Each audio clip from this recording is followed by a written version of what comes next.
para los alumnos de la universidad y esto es de agradecer, tiene un impacto de valor impresionante para ellos y también para los que nos van a ver y nos están viendo a través de las redes sociales. Voy a ceder paso a mi compañera para que dé la introducción a Carlos Javier Galán. Muchas gracias. Bueno, pues seguimos con las ponencias y ahora nos complace, en primer lugar, tener aquí presentes con nosotros en el Congreso al magistrado del Orden Jurisdiccional Social, Carlos Javier Galán, profesor colaborador de Derecho Laboral en Universidad Oberta de Cataluña, es formador, ha impartido numerosos seminarios, conferencias, cursos. Su área de especialización es Derecho Laboral, empresas de economía social, estafas y fraudes en préstamos no bancarios. Cedemos el paso a Carlos. Bueno, buenos días. Muchas gracias a la universidad y a Fran Trujillo por la invitación, gracias a todos por la asistencia. Lo de intervenir con este plantel de ponentes y encima después de Novoa, que siempre deja el listón alto, está siempre en los rankings de mejores docentes y demás, pues tiene el problema de que ahora tenéis que bajar un escalón las expectativas. Pero bueno, vamos a hablar de derechos digitales y práctica judicial. Fundamentalmente, yo he hecho dos cosas en la ponencia. Una es plantearme qué acciones van a ser planteables a partir de ahora en vía judicial para hacer valer los derechos digitales de la Ley 3/2018, eso en el orden procesal, y en el orden sustantivo, cómo se está recibiendo esa ley en los pronunciamientos, en los primeros pronunciamientos de los tribunales en España, ¿no?, en relación con esos derechos digitales en el trabajo. No pude escuchar, por motivo de trabajo, la ponencia de ayer del profesor Toscani. Confío en que Fran, con toda confianza, me corte si soy excesivamente repetitivo, porque sé que él tocó una parte de jurisprudencia relacionada con estos derechos, aunque creo que más amplio. Yo me voy a centrar exclusivamente en la que se ha dictado a partir de la entrada en vigor de la ley y, por tanto, a hechos producidos con posterioridad a esa entrada en vigor. Bueno, pero espero no ser repetitivo o al menos aportar a lo mejor otro punto de vista. Si no, con toda confianza, Fran, pasamos a otra cuestión. Bueno, nuestro marco legal, lo recuerdo muy brevemente porque a estas alturas del Congreso es un tema ya hiper abordado, ¿no? El artículo 18.4 de la Constitución española ya preveía en su momento que el legislador debía limitar el uso de los medios informáticos para garantizar el derecho a la intimidad. Hoy, leído esto, 40 años más tarde, la verdad es que es llamativo, porque no solo no se ha quedado desfasado, sino que ha cobrado muchísima mayor relevancia este mandato constitucional. El ponente constitucional de 1978 tenía ante sí una realidad muy distinta a la de ahora.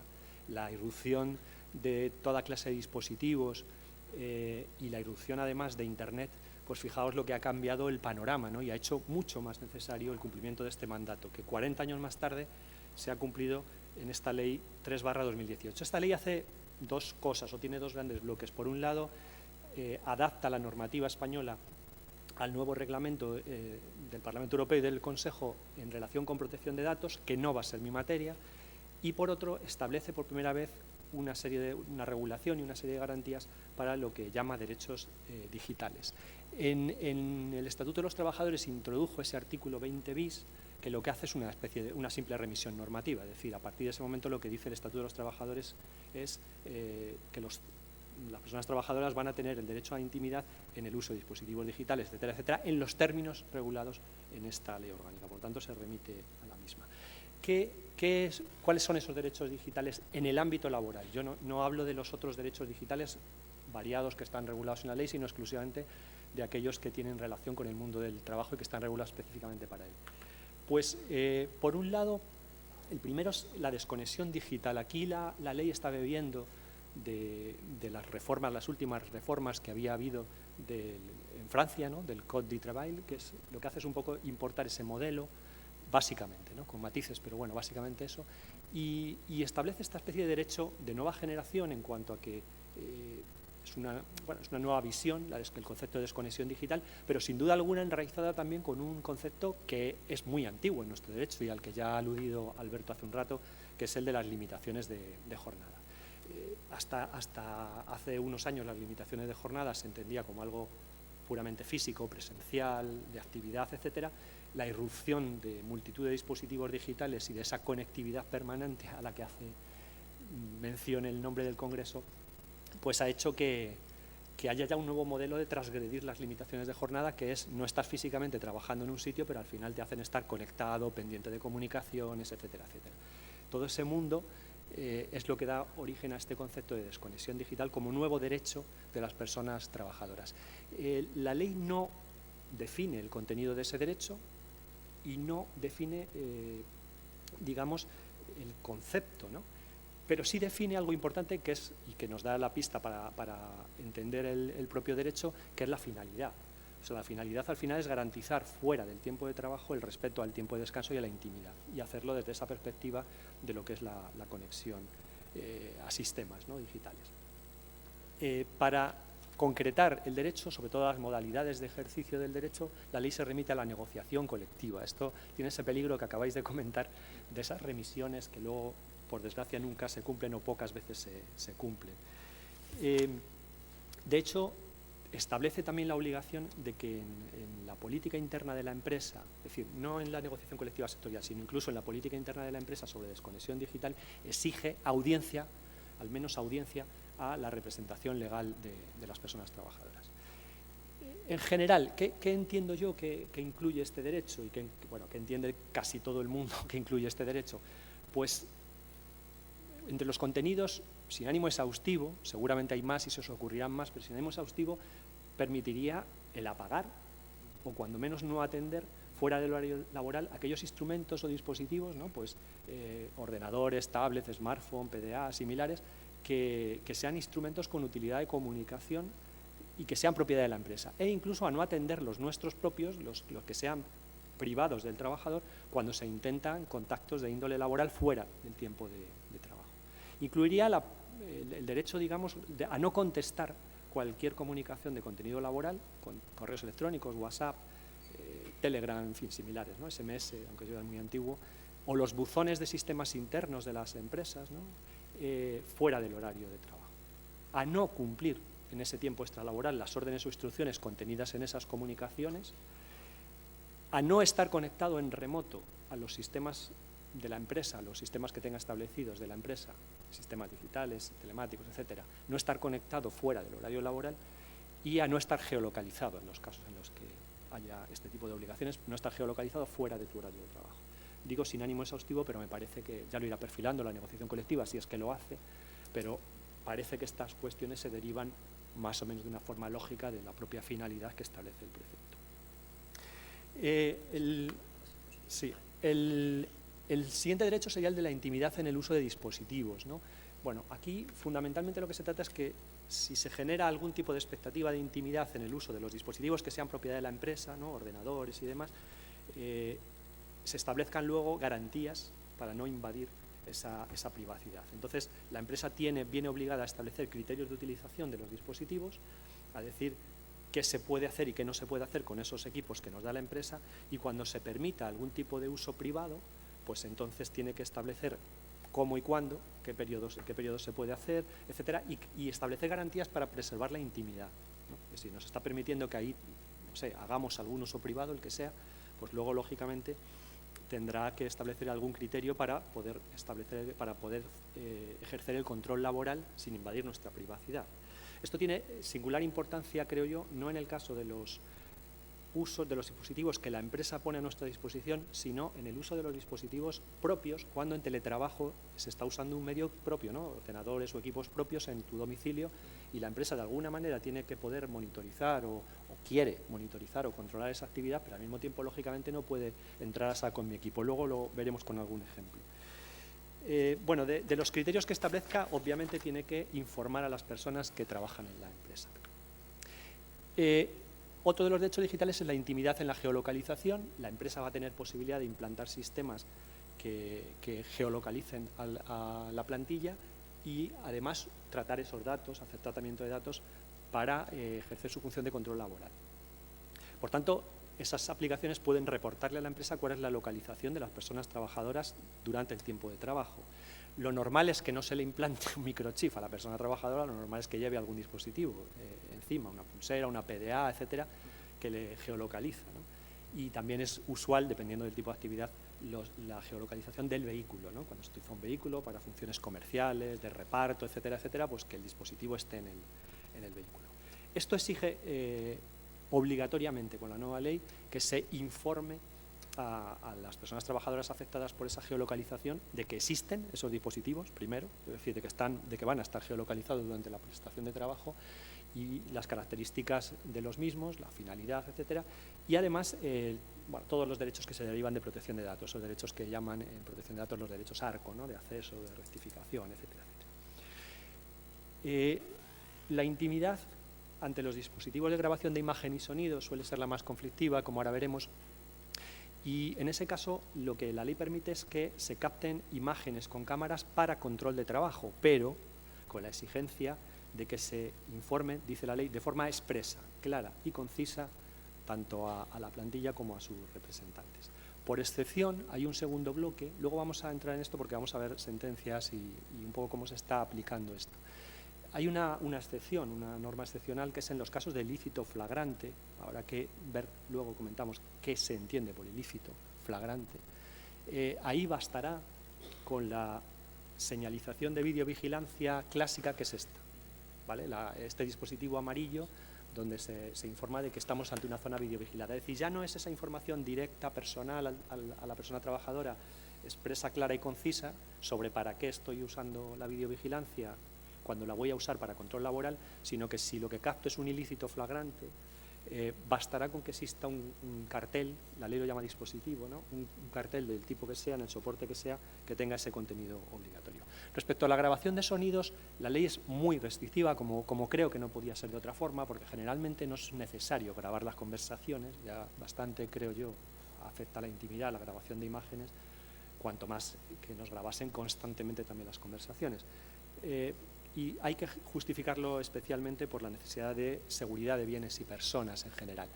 Luego veremos alguna sentencia que está admitiendo la grabación de sonidos como forma no de seguridad de bienes y personas, sino de control laboral, pero con información, eso sí, en actividades que por su propia naturaleza la forma de controlarlas es esa. Pensemos en call center y similares, ¿no? Donde la forma de controlar cómo atiende alguien, un teleoperador, una teleoperadora, a la clientela, por ejemplo, pues es de vez en cuando poder monitorizar o grabar esas conversaciones para ver si se están cumpliendo los parámetros. Pero en general debe ser bastante restrictivo. Y luego, por último, en este aspecto hay una prohibición expresa y bastante clara. Es curioso porque ha sorprendido mucho esta sentencia de la panadería, ¿no? De la trabajadora que orinaba en recipientes y no sé qué, porque es muy clara la ley. Esto era creo que eran los hechos, no sé si fueron con la ley anterior, me parece, sí, fueron con la ley anterior, exacto, lo estuve viendo hace poquito, fueron con la ley anterior, pero ya estaba muy clara en la jurisprudencia también esta norma que ahora incorpora la ley, ¿no? De no captar aseos, vestuarios, comedores, etcétera. Realmente, en rigor, la ley dice no se instalarán cámaras o sea, habla de instalar.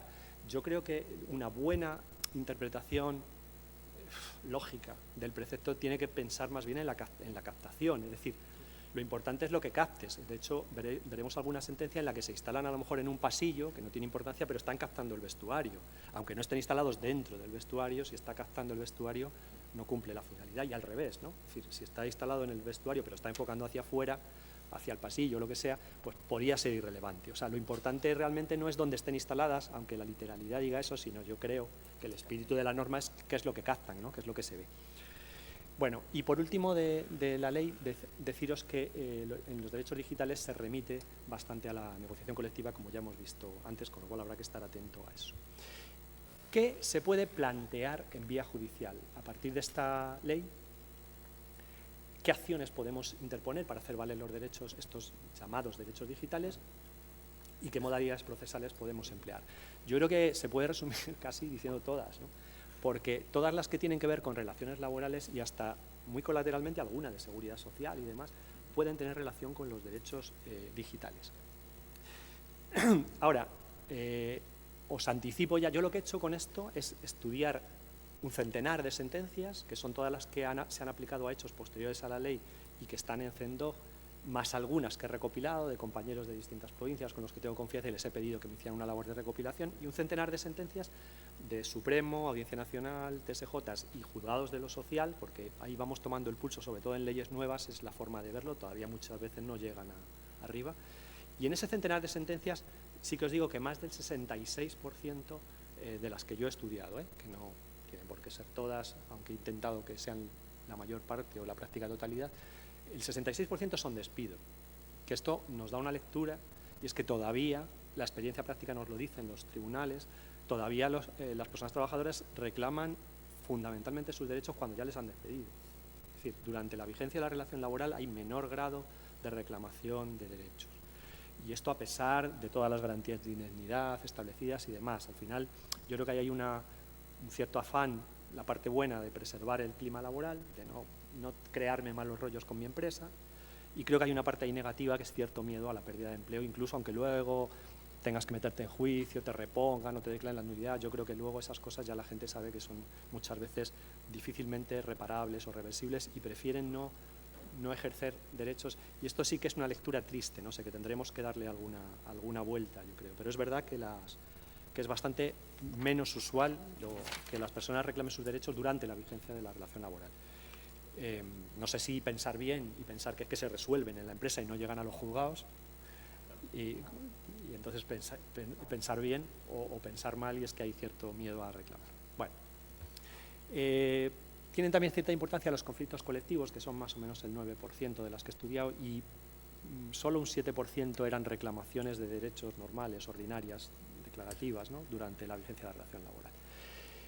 Bueno, esa sería la primera modalidad o la primera acción, ¿no?, la de reclamar un derecho por la vía del procedimiento ordinario, una declarativa de derechos, donde yo lo que pida es que se condene a la empresa a dar cumplimiento al contenido que un derecho exija, o bien, al revés, que se le ordene cesar en una determinada conducta que esté vulnerando un derecho digital, o que se deje sin efecto alguna orden empresarial, alguna decisión empresarial que vulnere esa normativa, ¿no? Pues, no sé, si me obligan a tener encendido el teléfono móvil fuera de la jornada de trabajo, pues podré pedir que se deje sin efecto esa orden por la vía del procedimiento ordinario. Otra vía que yo creo que puede tener juego es la del artículo 50. El artículo 50, sabéis que es la extinción del contrato de trabajo a instancia del trabajador cuando se produce un incumplimiento empresarial grave. Digamos, la modalidad más utilizada es la de retrasos o impagos de salario, es la más frecuente, pero es verdad que el artículo 50 habla de cualquier otro incumplimiento empresarial grave. Realmente cabría la posibilidad de ejercer esta acción. Esta acción lo que hace es, digamos, combate las situaciones en las que la persona trabajadora se ve obligada a estar sometida a un incumplimiento grave y continuado de derechos, y en el que no le despiden, pero le están forzando a vivir en ese clima, ¿no? Pues no te despido, pero dejo de pagarte para que tú te vayas. Bueno, pues ahí hay la posibilidad de que en lugar de una baja voluntaria esa persona pida la extinción de su contrato con la misma indemnización que tendría el despido improcedente, ¿no?, que tendría si lo hubieran despedido.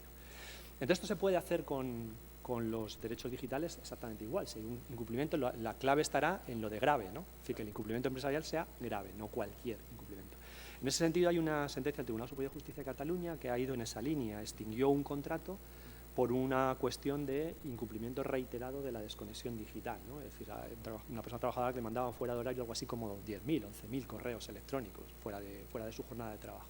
Se extinguió ese contrato. Ahí la polémica fue, que creo que tú la comentabas, que no le dio una indemnización adicional, le dio digamos, la del despido improcedente. No le dio una indemnización adicional porque entendió que el derecho a la desconexión digital como tal no era un derecho fundamental. Cuestión, bueno, cuando menos discutible, pero que yo creo que dará más juego. Ahí, como decía Novo antes, hay partido, ¿no?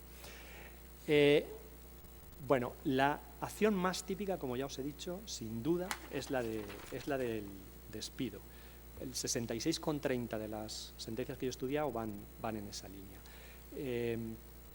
Generalmente cuestionando la licitud de la prueba que ha servido para acordar ese despido. O sea, me han despedido, han alegado unos motivos disciplinarios y la forma de probarlos ha sido una determinada prueba, el acceso al ordenador donde yo trabajaba, el GPS con el que me tenían localizado lo que hacía, etcétera, etcétera. Bueno, y con frecuencia también la estrella es la videocámara, ¿no? La inmensa mayoría de los casos es grabaciones. grabaciones de vídeo. Cabe la impugnación de sanciones también en los mismos términos que el despido, es decir, generalmente nos vamos a encontrar, y de hecho es así, hay también un porcentaje alto de pleitos de este tipo, nos vamos a encontrar los derechos digitales unidos a la impugnación de sanciones en los mismos términos que el despido. Me han sancionado, se basan para sancionarme, por ejemplo, en una grabación de imágenes o en el acceso a un dispositivo, etcétera, etcétera, y yo cuestiono la licitud de esa prueba, ¿no? Pido la nulidad de esa prueba con la que me han sancionado. Cabe la posibilidad de impugnación de modificación sustancial de condiciones de trabajo que afecten a derechos digitales. Ahí ya os ha dicho Alberto Novoa que la palabra clave es sustancial. Si me están vulnerando, se está incumpliendo un derecho digital, pero a su vez me están modificando de forma sustancial mis condiciones de trabajo, pues podré ir por esta vía. ¿Cuáles son los casos que yo creo que van a ser más típicos? Pues normalmente aquellos que afecten a la modificación sustancial de jornada, horario, distribución del tiempo de trabajo, que es una de las contempladas en el artículo 41, porque eso tiene bastante que ver con el tema con el derecho a la desconexión digital, y todo lo que sea en relación con otra de las modificaciones del 41, que son sistemas de trabajo y rendimiento, que eso tendrá que ver más con monitorizaciones, ¿no?, de equipos y demás. Cabrá también, y de hecho está siendo uno de los procedimientos también más utilizados, los conflictos colectivos. Los conflictos colectivos se van a utilizar y se están utilizando ya cuando se trata de cuestionar los criterios de utilización de dispositivos que haya establecido la empresa, o la política interna de desconexión, o la instalación de sistemas de videovigilancia, es decir, medidas empresariales de este tipo, y se haga no por un trabajador de forma individual, sino por una representación sindical que lo cuestiona de forma colectiva, ¿no?, esa medida empresarial. Parece que es más fácil a que sea una persona individualmente la que lo combate. Y aquí está habiendo ya impugnaciones de cuestiones de fondo. Usted está vulnerando un derecho digital por esta medida que ha establecido, pero también cuestiones de forma, ¿no?, de no se ha consultado a la representación legal de los trabajadores, ha establecido usted unilateralmente la política de uso de dispositivos, no ha cumplido, por tanto, esas obligaciones de las que antes hablábamos de participación o de audiencia a la representación legal. Y también cuando se quieran impugnar modificaciones sustanciales, como acabamos de ver, pero de carácter colectivo, ¿no?, cuando se modifican sustancialmente las condiciones de un colectivo, de la plantilla, de forma colectiva, se podrá ir también por esta vía. Creo que los derechos digitales van a aparecer también de forma más colateral en la impugnación de actos administrativos en materia laboral, generalmente porque aquí la ley establece un régimen sancionador, pero fundamentalmente en protección de datos, y en el caso de derechos digitales en el trabajo, básicamente estamos remitiéndonos tenemos que irnos a la LISO, ¿no?, a la Ley de Infracciones y Sanciones en el Orden Social. Pero en la medida en que se van a imponer sanciones, se pueden imponer sanciones a las empresas por el incumplimiento de derechos digitales, pues lógicamente cabrá la impugnación luego en vía judicial de esas sanciones por parte de las empresas, y ahí saldrán a reducir también esos derechos digitales. Y por último, la tutela de derechos fundamentales. En la medida en que estos derechos digitales, a pesar de ese pronunciamiento del TSJ de Cataluña, a menudo van a estar vinculados a la intimidad, etcétera, ¿no?, vemos que varios de ellos lo están, pues se podrá utilizar la modalidad de tutela de derechos fundamentales. Aquí lo que nos estamos encontrando es que generalmente no se utiliza esta modalidad, o se utiliza muy pocas veces de forma autónoma, procedimiento de tutela de derechos fundamentales puro, sino que lo que se utiliza es la tutela de derechos fundamentales unida a alguna modalidad procesal: despido más vulneración de derechos fundamentales, sanción más vulneración de derechos fundamentales, modificación sustancial de condiciones más vulneración de derechos fundamentales, etcétera, etcétera, ¿no? Es decir, no la acción autónoma, pero sí la acción de derechos fundamentales unida a esto. Es una modalidad en la que intervendrá el Ministerio Fiscal, en la que se valora si ha habido una vulneración de derechos, en la que hay indemnizaciones por daños morales, y desde luego la nulidad del acto empresarial y la reposición. ¿Cómo se está recibiendo esta ley en vía judicial? Bueno, como os decía, lo que más se está viendo son despidos, y como también os decía, lo que más se está viendo son cámaras, ¿no? En lo procesal, despidos; en lo sustantivo, videovigilancia es la estrella, sin duda.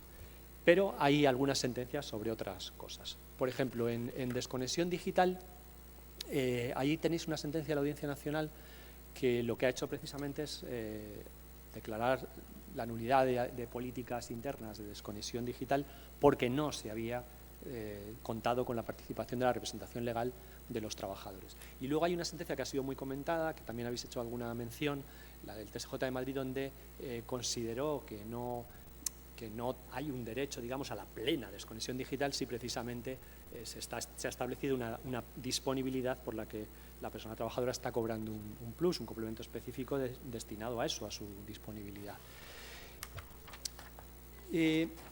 Sobre el tema de uso de dispositivos, se han pronunciado ya algunas sentencias. Bueno, esta del Tribunal Superior de Justicia de Madrid declaró que se había accedido al dispositivo que la empresa había facilitado al trabajador, que era un teléfono móvil, un smartphone, lícitamente, y porque había cumplido básicamente dos cosas. Una, informar al trabajador de que estaba prohibido cualquier uso extralaboral, todo uso extralaboral, por tanto no había expectativa, digamos, de privacidad. Dos, le había informado de la posibilidad de control empresarial de ese dispositivo. Y tres, le dio un plazo para la entrega de ese dispositivo antes de fiscalizarlo, con lo cual el TSJ dice, incluso aunque hubiera hecho algún uso privado que no tenía permitido, tuvo tiempo para haber eliminado aquello que entendiera que podía afectar a su privacidad antes de entregar el móvil.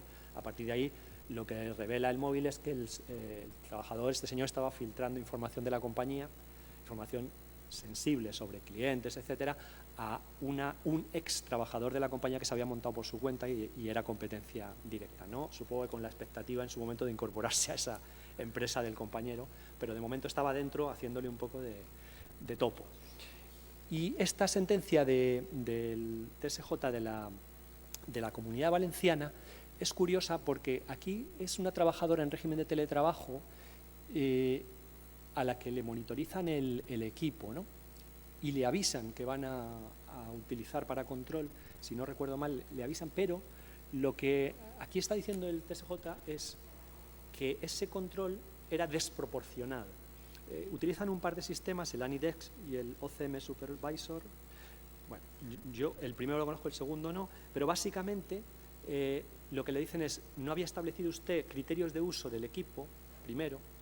Es decir, sí que dice que le van a monitorizar y que se van a poder conectar a ese equipo y, de hecho, la trabajadora tiene que autorizar. O sea, cuando te avisan, ¿no? Por el AnyDesk, me estoy conectando, dame la clave tal, o tú dame a aceptar, y entonces ellos se conectan. Pero no habían establecido criterios de uso del equipo.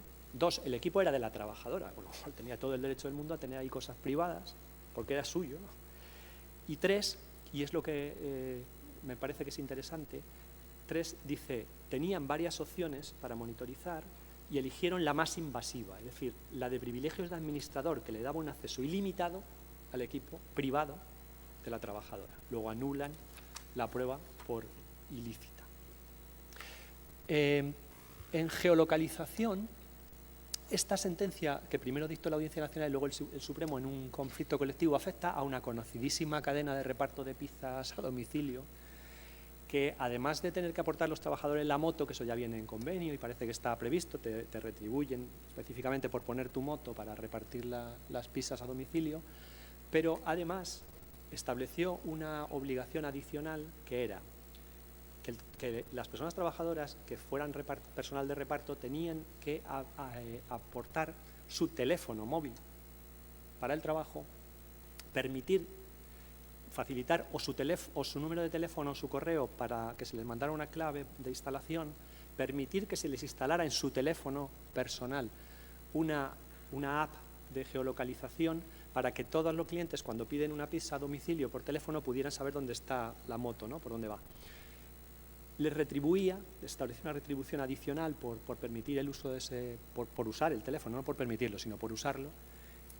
Pero además les ponía varias condiciones adicionales. Una era, teléfono y línea de internet, línea de datos propia del trabajador. Y les ponía varias condiciones. Si se te estropea o la línea deja de funcionar o se te estropea el teléfono, tienes 10 días para repararlo y es obligación tuya.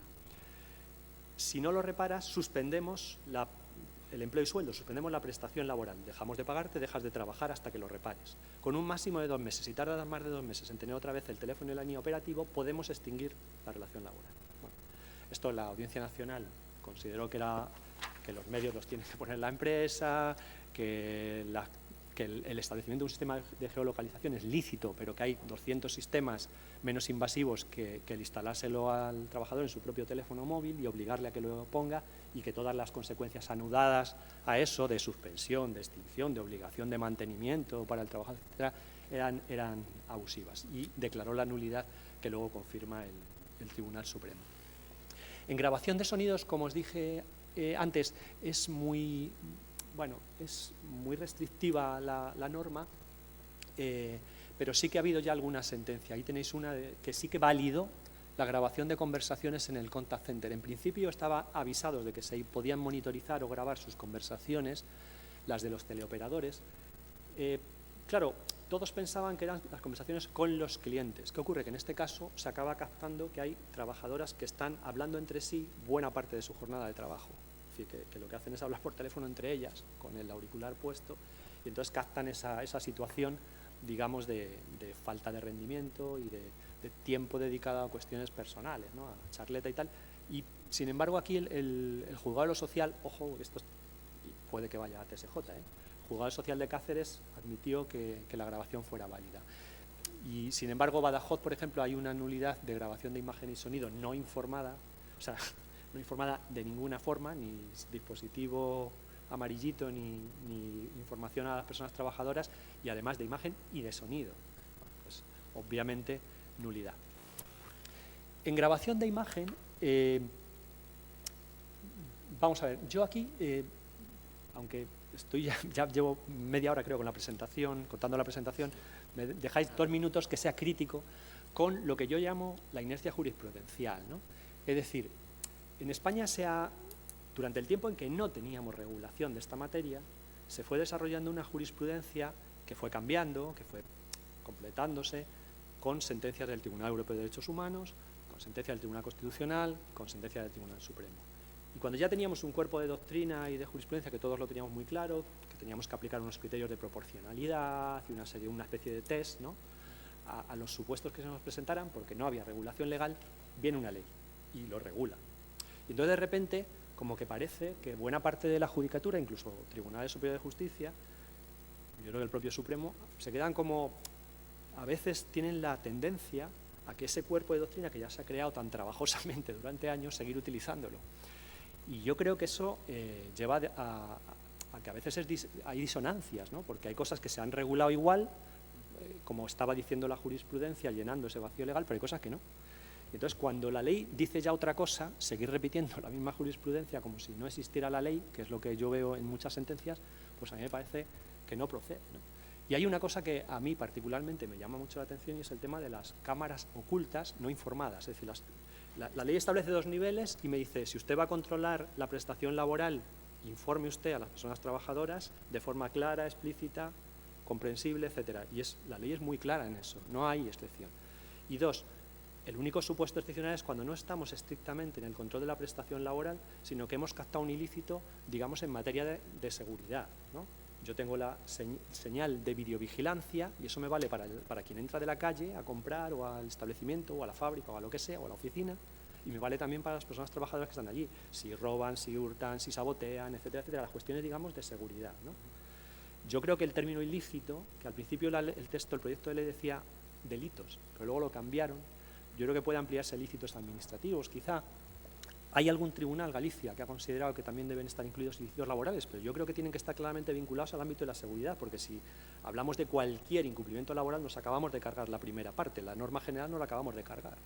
O sea, si decimos que como excepción cada vez que capten un incumplimiento laboral vale con pues entonces no hace falta informar a nadie, porque cuando no lo captan, la grabación nunca va a salir del cajón, solo nos llega a los juzgados cuando captan un incumplimiento, ¿no? Entonces, yo creo que ese ilícito habrá que interpretarlo, es la parte más interpretable de la ley, pero ahí tendrá que ser o delito o ilícito administrativo, y si alguien entiende que son ilícitos laborales, tendrán que estar vinculados de alguna forma al ámbito de seguridad. Pero nada dice la ley de que haya un supuesto en el que se permita establecer cámaras sin ninguna información, sin dispositivo digital, porque yo tengo sospechas. Y entonces las escondo y a ver si se confirman mis sospechas o no. Si no se confirman, pues he grabado sin que nadie se entere, y si se confirman, pues voy con ellas al juzgado, ¿no? Despido o sanciono y voy con ellas al juzgado. Esto es verdad que en algún caso, con muchos matices, lo admitía el Tribunal Europeo de Derechos Humanos, claro. Pero es que ahora tenemos ley, entonces la ley no lo admite, y si no lo admite la ley, no tiene sentido que hagamos una interpretación restrictiva del derecho fundamental a la intimidad, porque nada impide que la legislación nacional sea más protectora del derecho. Entonces, yo tengo que cumplir los estándares internacionales, pero el control de convencionalidad, es decir, la aplicación directa de un tratado, solo funciona en el sentido de cuando la ley interna está vulnerando el tratado. Cuando la ley interna lo que hace es ser más protectora que el tratado, no puedo aplicar el tratado para restringir el derecho. Y no olvidemos, que parece que se olvida mucho, que aquí, en contra de lo que nos cuentan, no hay una colisión entre dos derechos fundamentales o de igual rango. Estamos hablando de un derecho fundamental de la persona y de un interés empresarial, de una facultad empresarial de control, muy legítima, obviamente, y muy importante, ¿no?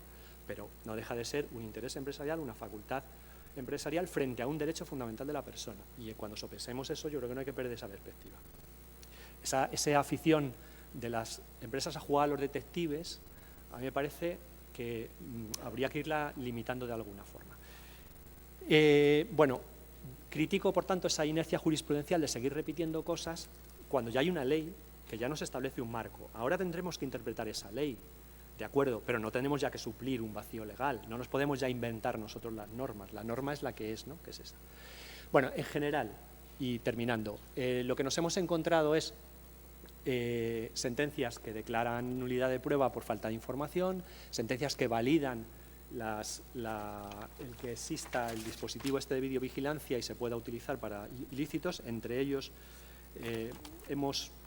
yo he encontrado pues supuestos, generalmente casi todos de apropiaciones, es la mayoría de los supuestos, algún caso de espionaje, digamos, industrial, que sería supuestos en los que se pasa información a otras empresas, hay un caso específico que era un abandono de un turno de noche en una residencia, es decir, la única persona que estaba a cargo de una residencia de mayores que se marcha y deja la residencia sola y se va durante X horas. Entonces, ahí las cámaras de videovigilancia captan, bueno, en ese momento se produce un problema, un familiar que intenta contactar con un residente ante la sospecha, no recuerdo muy bien los detalles, de que pudiera estar sufriendo un ictus, no me acuerdo cómo salta la alarma, y no consigue, cuando intenta hablar con la residencia, no consigue que nadie le coja el teléfono.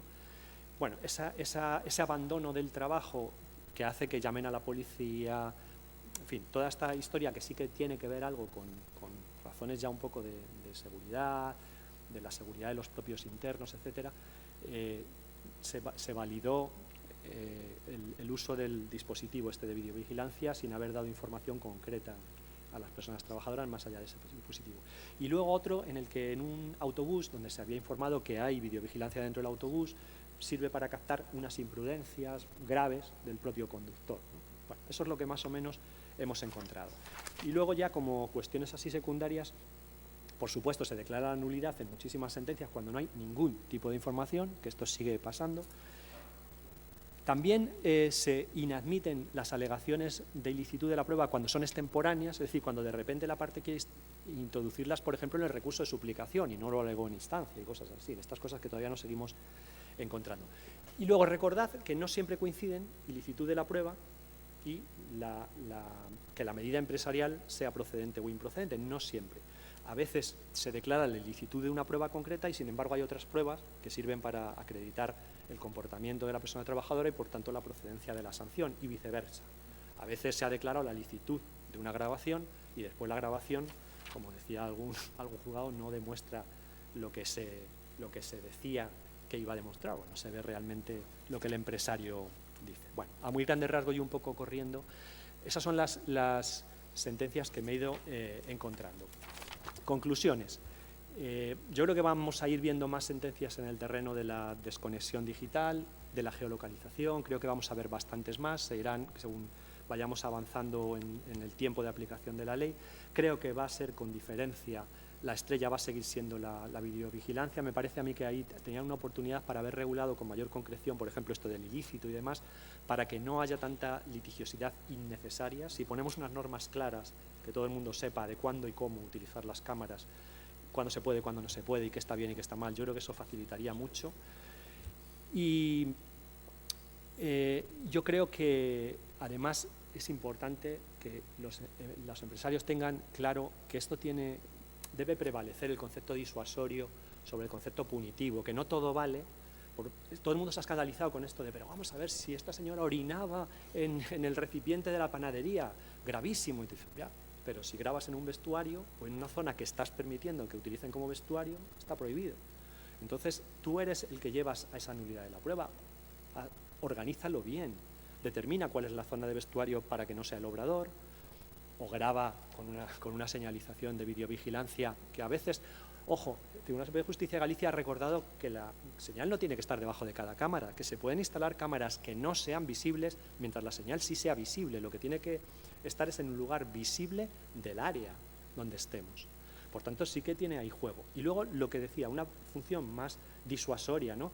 Yo recuerdo un juicio en el que me hizo gracia, porque yo declaré, cuento como anécdota, ¿no?, pero significativa. Vigilantes de seguridad. A la empresa parece ser que le llega una foto de varios, 2, 3, 4, no recuerdo, de vigilantes de seguridad de una instalación, sensible, dormidos supuestamente durante el turno de trabajo. Y les llega de forma anónima, se supone. Bien, pues, ¿qué se le ocurre?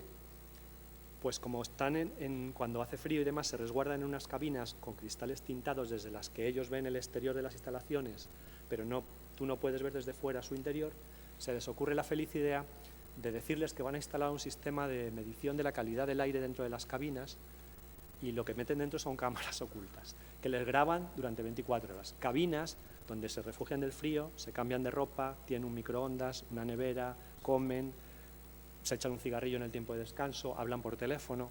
Es decir, un espacio donde la intimidad, la expectativa de intimidad junto con la prestación de servicios se entremezclan de forma bastante...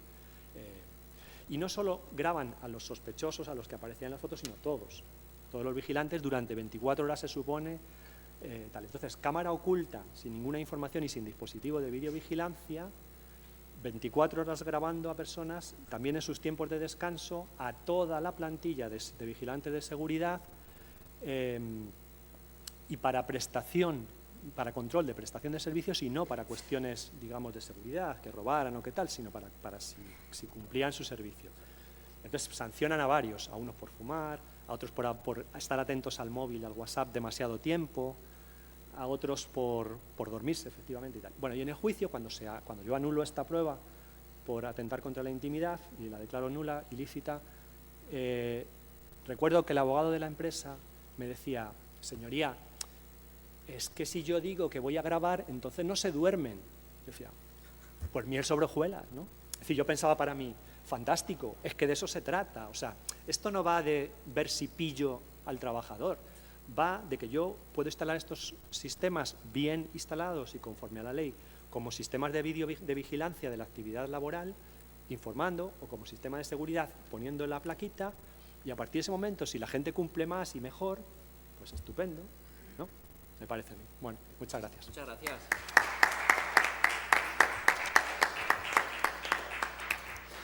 Bueno, muchísimas gracias. Un placer, un honor estar presentes en vivo, escuchando a todo un magistrado de lo social, que desde luego es un privilegio para todos los presentes. Va a quedar grabado y esto se puede dar a las clases y a los alumnos, desde luego, con muy ricos comentarios. Yo simplemente, antes de dar el paso al siguiente ponente, a Hugo, me gustaría recordar que hubo una nulidad de un proyecto de tracking en Telepizza, porque hablaban de la sentencia de la Audiencia Nacional, por si alguien quiere recordar este aspecto, donde se entremezcla también políticas de Bring Your Own Device, ¿no? Trae tu propio dispositivo. Bueno, pues se declaró nulo este sistema, este proyecto de tracking Telepizza.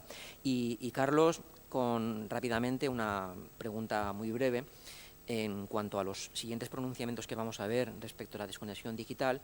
me gustaría que me indicaras si va a ser considerado todavía derecho o deber de la persona trabajadora, porque ha habido una sentencia donde se ha podido despedir de forma disciplinaria a una trabajadora precisamente por no respetar la desconexión digital de sus compañeros, ¿no? Es decir, está rompiendo su deber y está incumpliendo una política interna. La empresa constantemente le indicó que no perturbara a sus compañeros en tiempos de descanso. Por tanto, ¿qué consideración tienes? Si bien la normativa lo configura como derecho, pero piensas que debería ser también tratado como deber.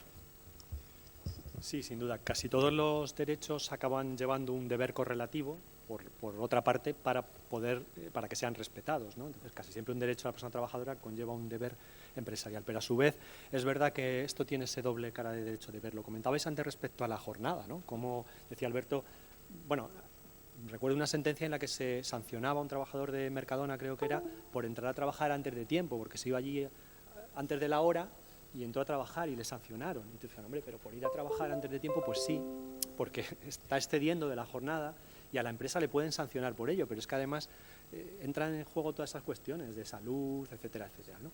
Entonces, efectivamente esto, yo creo que vamos a ver algunas sentencias de este tipo, no creo que es especialmente frecuentes, pero primero de sanciones o de advertencias o de requerimientos, etcétera, a mandos intermedios o a otros compañeros, incluso en plano horizontal, para que respeten el descanso de sus iguales, ¿no? De sus compañeros o de sus subordinados, por parte de las empresas. La empresa no solo tendrá que respetar como tal la desconexión digital de una persona trabajadora, sino además obligar a que todo el mundo se comporte de esa manera, que no haya un mando intermedio que se dedique a llamar fuera de horario o a exigir fuera de horario o a pedir cosas, etcétera.